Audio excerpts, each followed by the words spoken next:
Hello बच्चों, मैं Mrs John बोल रही हूँ, आपकी ज्योग्राफी की मैम। और एक बार फिर से मैं आप सभी बच्चों का ऑनलाइन सोशल साइंस की क्लास में स्वागत करती हूँ। 10th क्लास पिछले दिन हमने आपको ज्योग्राफी का पहला लेसन शुरू किया था और उसका हम लोगों ने एक ही भाग पढ़ पाए थे ना, और बीच में कुछ कारण से मैं आपको नहीं पढ़ा पाई और काफ़ी दिनों बाद फिर मैं आपको उसी लेसन का दूसरा भाग पढ़ाने जा रही हूँ। तो जो पढ़ाने जा रही हूँ उसको ध्यान से सुनिएगा और समझिएगा, और जो ना समझ में आए वो हमसे बाद में पूछिएगा। तो पहले भाग में जो हम लोगों ने पढ़ा संसाधन और विकास का, उसमें पहले भाग में हम लोगों ने जिसके बारे में पढ़ा था वो था संसाधन क्या हैं, संसाधन के जो प्रकार थे प्राकृतिक और मानवीय संसाधन, इसके बारे में हम लोगों ने थोड़ा सा पढ़ा था। अब आगे हम लोग चलते हैं, इसी लेसन को कंटिन्यू करते हैं और पढ़ते हैं। तो आज हम लोग पढ़ेंगे संसाधनों का वर्गीकरण। तो पिछली बार हम लोगों ने संसाधन के प्राकृतिक और मानवीय प्रकार पढ़े थे, तो आज हम लोग संसाधनों का वर्गीकरण पढ़ेंगे। तो संसाधनों को कई आधारों पर क्या किया गया है, बांटा गया है। मुख्य रूप से 4 आधार हैं। पहला आधार है उत्पत्ति के आधार पर, दूसरा है समाप्यता के आधार पर, तीसरा है स्वामित्व के आधार पर और चौथा है विकास के आधार पर। उत्पत्ति के आधार पर फिर संसाधन को 2 भागों में बांट दिया गया है, जैव संसाधन और अजैव संसाधन। समाप्यता के आधार पर संसाधन को 2 भागों में बांटा गया है, नवीकरण और अनवीकरण संसाधन।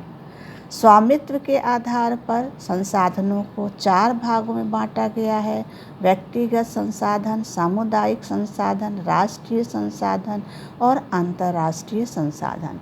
विकास के आधार पर भी संसाधन को 4 प्रमुख भागों में बांटा गया है, संभावी संसाधन, विकसित संसाधन, भंडार और संचित कोष। तो ये है बच्चों विभिन्न आधारों पर संसाधनों का वर्गीकरण। अब जल्दी से हम लोग इनके बारे में पढ़ लेते हैं। तो सबसे पहला है उत्पत्ति के आधार पर। उत्पत्ति के आधार पर संसाधन 2 तरह के, पिछली बार भी शायद मैंने आपको ये बताया था। जैव संसाधन, जैव संसाधन क्या होते हैं?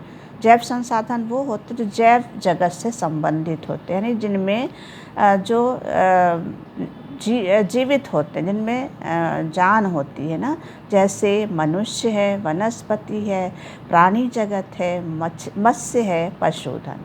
ये सब क्या है? जीवित प्राणी है ना, इनमें जान है, इसलिए ये जैव संसाधन कहलाते हैं।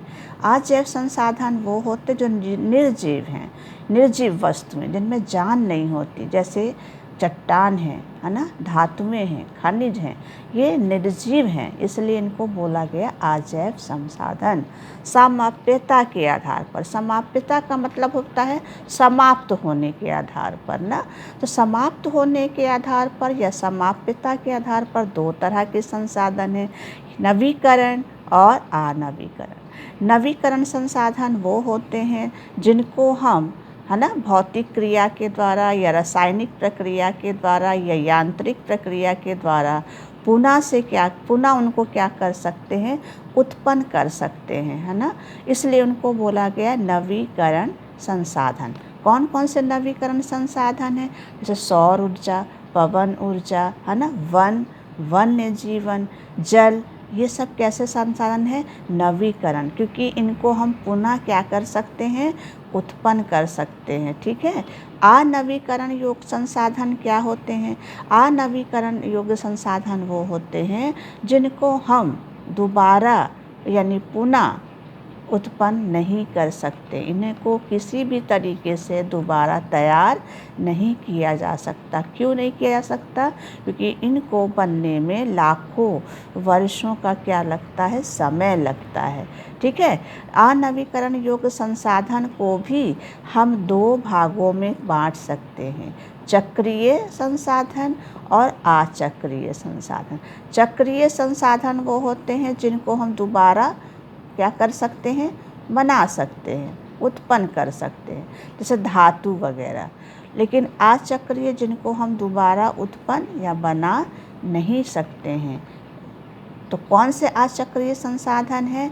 जीवाश्म ईंधन। जीवाश्म ईंधन में क्या क्या है? कोयला, पेट्रोल। इनको हम दोबारा उत्पन्न नहीं कर सकते क्योंकि इनको बनने में लाखों वर्षों का समय लगता है। तो अनवीकरण में भी दो तरह के हैं, एक चक्रीय जिनको हम दोबारा उत्पन्न कर सकते हैं और दूसरा अचक्रीय जिनको हम दोबारा उत्पन्न नहीं कर सकते क्योंकि इनको बनने में लाखों वर्षों का समय लगता है।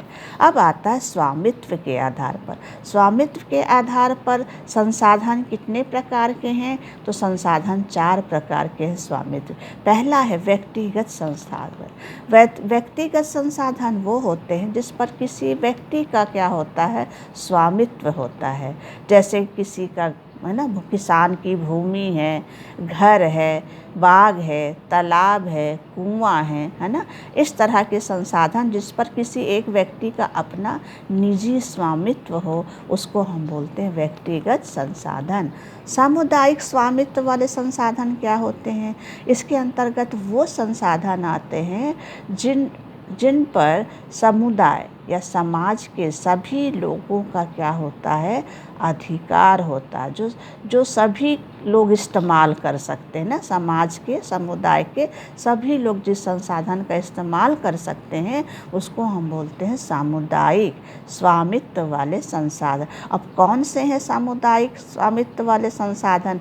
तो अगर हम गांव में देखें तो गांव में है जैसे चारण भूमि जहाँ पशुओं को चराया जाता है, शमशान भूमि है, तालाब है गांव में जिसका पूरे गांव के लोग इस्तेमाल करते हैं। अगर हम शहर या नगर में देखें तो शहर और नगर में क्या चीज़ें हैं? तो जैसे पार्क हैं, है ना, उद्यान है, खेल का मैदान है, पिकनिक जो स्थल होते हैं उन सब का इस्तेमाल शहर के या नगर के सभी लोग करते हैं।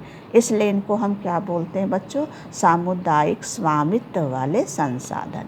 अब आता है तीसरा संसाधन, वो है राष्ट्रीय संसाधन। राष्ट्रीय संसाधन अगर हम देखें तो देश में पाए जाने वाला सभी संसाधन क्या है बच्चों? राष्ट्रीय होता है ना, क्योंकि सभी संसाधनों पर देश का क्या होता है? अधिकार होता है। अब कौन कौन से संसाधन है राष्ट्रीय संसाधन? तो खनिज पदार्थ है, जल संसाधन है, वन है, वन्य जीवन है और राजनीतिक सीमा के अंदर आने वाली जितनी भूमि है वो सभी किसके अंतर्गत आती है? राष्ट्रीय संसाधन। इसके अलावा अगर हम समुद्र या महासागरों में देखें तो महासागर या समुद्र के अंदर जो राष्ट्रीय सीमा होती है संसाधन की, अगर ये मान लीजिए उदाहरण के लिए भारत है तो भारत का जो ये समुद्र तटीय क्षेत्र है यानी भारत के समुद्र तट से लेकर ये 12 मील तक, जिसको मैंने ब्लू कलर से कर दिया, 12 मील तक का जो क्षेत्र होता है यानी समुद्र के अंदर या समुद्र के महासागरों के किनारे का जो भाग होता है 12 मील तक का क्षेत्र, इसके अंदर समुद्र में या महासागरों में जो भी संसाधन होता है वो किसके अंतर्गत आता है? वो राष्ट्रीय संसाधन के अंतर्गत आता है। तो किसी भी देश के तट से लेकर 12 मील तक, ये 12 मील तक का जो क्षेत्र है इसके अंतर्गत समुद्र में जितना भी संसाधन होगा वो राष्ट्रीय संसाधन के अंतर्गत आता है। समझ में आ गया?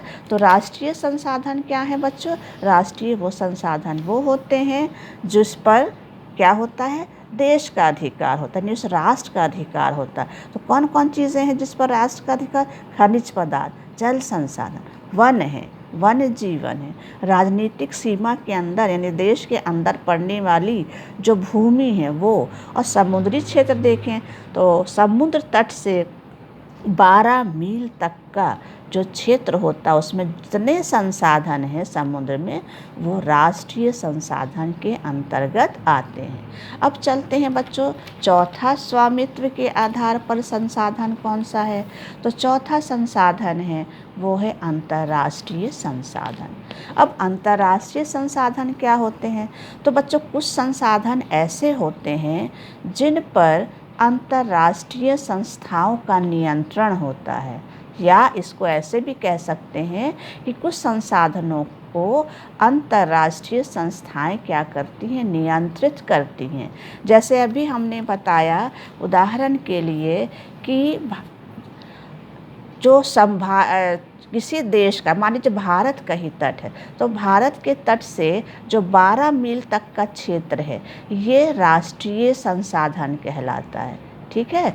उसके बाद तट से लेकर जो ये 200 मील तक का क्षेत्र है ना, 200 मील तक का जो क्षेत्र है समुद्र में, ये कहलाता है अपवर्जक आर्थिक क्षेत्र। क्या कहलाता है? अपवर्जक आर्थिक क्षेत्र कहलाता है। अपवर्जक आर्थिक क्षेत्र का मतलब होता है कि तट से 200 मील तक का जो समुद्री क्षेत्र है इसके बीच में इतने संसाधन होंगे, उनका इस्तेमाल भारत जो है वो कर सकता है या कोई भी देश कर सकता है। 200 सीमा समुद्री मील के अंदर तक के क्षेत्र में समुद्र में जो भी संसाधन है उसका इस्तेमाल वो देश कर सकता है। ठीक है। लेकिन इस 200 समुद्री मील सीमा के बाद का जो क्षेत्र है, यानी ये वाला क्षेत्र, इसमें जो संसाधन होंगे उसका इस्तेमाल करने के लिए अंतर्राष्ट्रीय संस्था की अनुमति लेनी ज़रूरी होती है। बिना अंतर्राष्ट्रीय संस्था के अनुमति के बिना कोई भी देश, चाहे वो भारत हो या कोई भी देश हो, इसमें मौजूद सागर में मौजूद या महासागर में मौजूद संसाधन का इस्तेमाल नहीं कर सकता। तो अंतर्राष्ट्रीय संसाधन क्या होते हैं बच्चों? अंतर्राष्ट्रीय संसाधन होते हैं जैसे समुद्र के तट से 200 मील तक के क्षेत्र जो होते हैं वो उस देश की सीमा के अंतर्गत आते हैं जिस देश से वो समुद्र लगा हुआ। लेकिन 200 समुद्री मील के बाद का जो क्षेत्र आता है, जैसे मैंने इस मैप में बताया, 200 मील के बाद का जो क्षेत्र है वो अंतर्राष्ट्रीय संसाधन में आ जाता है। क्योंकि अगर यहाँ मौजूद मान लीजिए तेल है, प्राकृतिक गैस है, इसका इस्तेमाल करना है तो अंतर्राष्ट्रीय संस्था की अनुमति लेनी आवश्यक होती है। ठीक है। तो 200 मील के समुद्री मील के बाद का जो महासागर में या समुद्र में जो संसाधन है उस पर किसका अधिकार हो जाता है? अंतर्राष्ट्रीय संस्थाओं का अधिकार हो जाता है। और उनका उपयोग करने के लिए किसी भी देश को क्या लेनी पड़ती है? इस अंतर्राष्ट्रीय संस्था की अनुमति लेनी पड़ती है। अब चलते हैं बच्चों विकास के आधार पर। विकास के आधार पर भी संसाधन 4 प्रकार के हैं: संभावित संसाधन, विकसित संसाधन, भंडार और संचित गुण। अब संभावित संसाधन क्या है? संभावित संसाधन उनको कहते हैं वो संसाधन जो उस देश में विद्यमान है, यानी पाए जाते हैं, परंतु उनका उपयोग नहीं किया जा रहा है। अब उनका उपयोग क्यों नहीं किया जा रहा है?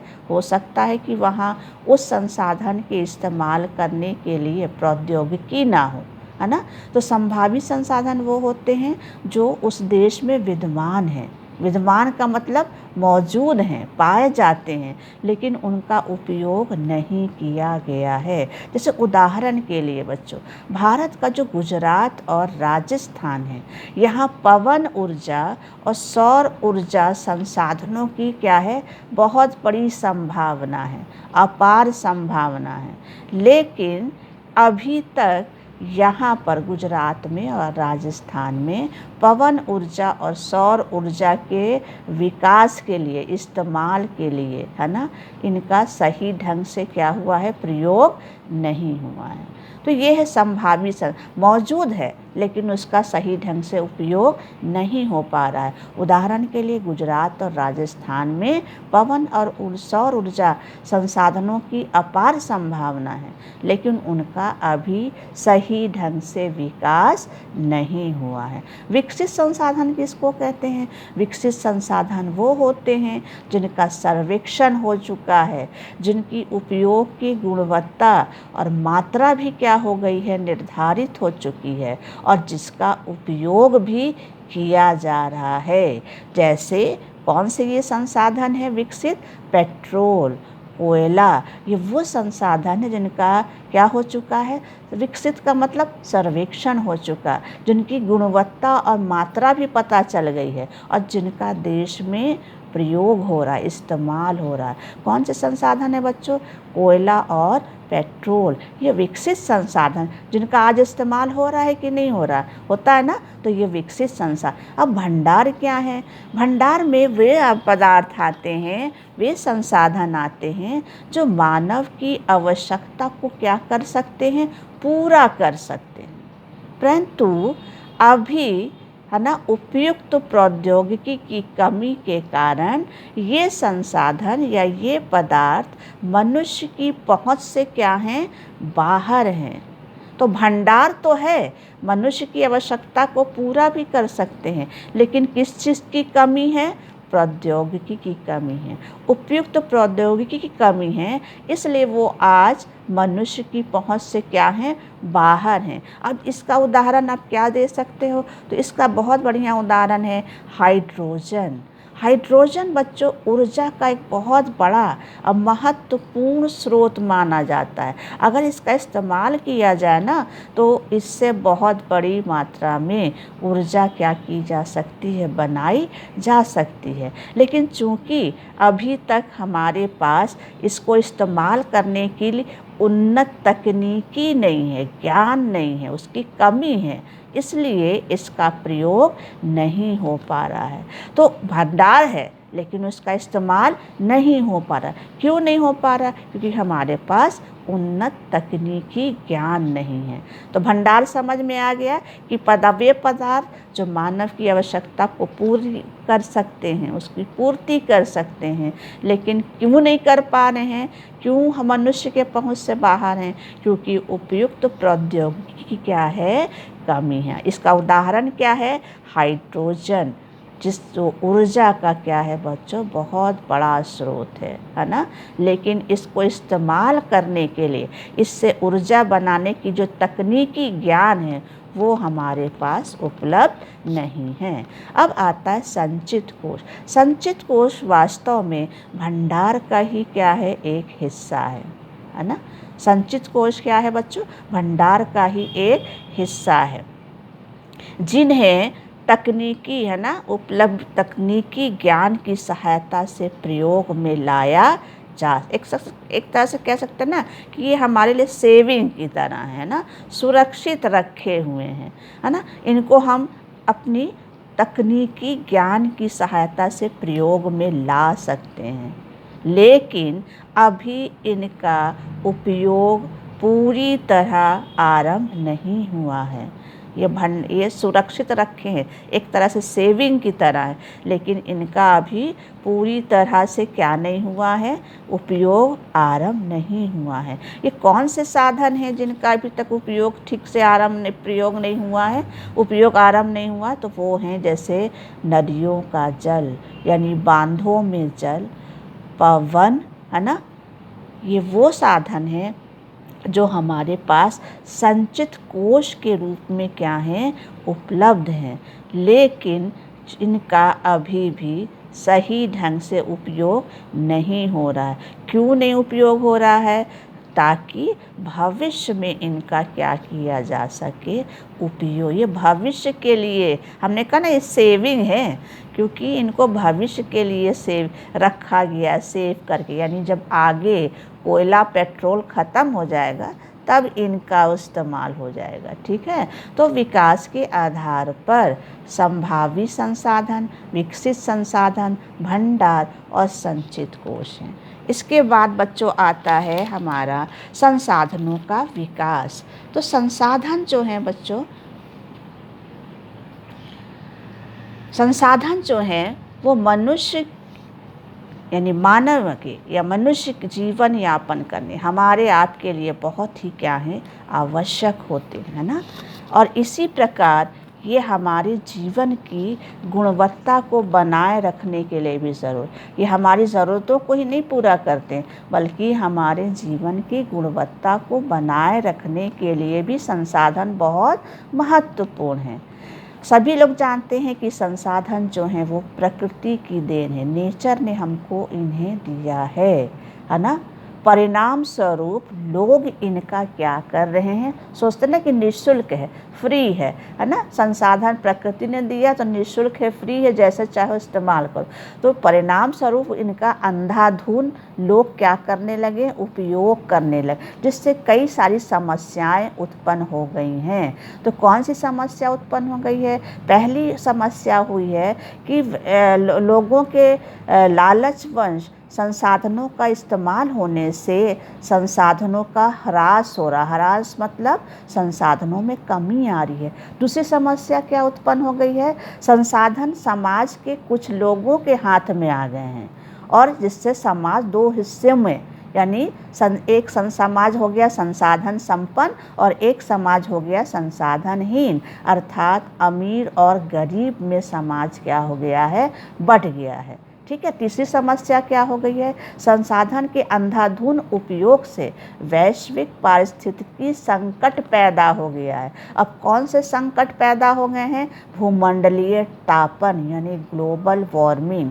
ओजोन परत का अवक्षय यानी ओजोन परत की जो क्या हो रही है, क्षति हो रही है, पर्यावरण प्रदूषण, भूमि निम्नीकरण। भूमि निम्नीकरण का मतलब जो भूमि मिट्टी की उर्वरता में कमी आ रही, तो ये समस्याएं उत्पन्न हो गई संसाधनों के अंधाधुंध उपयोग से। इसलिए ज़रूरी है बच्चों कि मानव जीवन की गुणवत्ता और विश्व में शांति बनाए रखने के लिए संसाधनों का क्या किया जाए, न्याय संगत बंटवारा किया जाए, है ना। यदि कुछ व्यक्तियों द्वारा या देशों द्वारा संसाधनों का दोहन या दोहन मतलब इस्तेमाल, उपयोग जारी रहा तो हमारी पृथ्वी का भविष्य क्या हो जाएगा, खतरे में पड़ जाएगा, खतरे में पड़ सकता है। इसलिए हर तरह के जीवन का अस्तित्व बनाए रखने के लिए संसाधनों के उपयोग की योजना बनाना अति आवश्यक है और इसके लिए सतत अस्तित्व का सही अर्थ में यानी सतत पोषणीय विकास का हिस्सा, है ना। सतत अस्तित्व क्या है बच्चों? सही अर्थ में सतत पोषणीय विकास का ही हिस्सा है। तो हमें संसाधनों का क्या करना है? सतत पोषणीय विकास करना है। अब सतत पोषणीय विकास क्या है बच्चों, ये हम लोग नेक्स्ट लेक्चर में पढ़ेंगे। आज इतना ही बहुत काफ़ी है बच्चों। अगर आपको कुछ समझ में ना आया हो तो मुझसे पूछ लीजिएगा, है ना। और वीडियो ध्यान से देखिएगा, कुछ क्वेश्चन मैं देख रही हूँ, आप उन्हें करिएगा।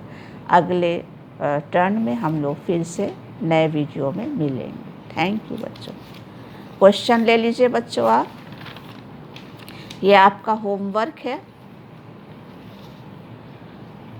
कुछ क्वेश्चन मैंने दिए हैं। जैव संसाधन और अजैव संसाधन में अंतर स्पष्ट कीजिए। नवीकरण संसाधन के 2 उदाहरण दीजिए। संभावी संसाधन क्या हैं? राष्ट्रीय संसाधन एवं अंतर्राष्ट्रीय संसाधन में अंतर बताइए।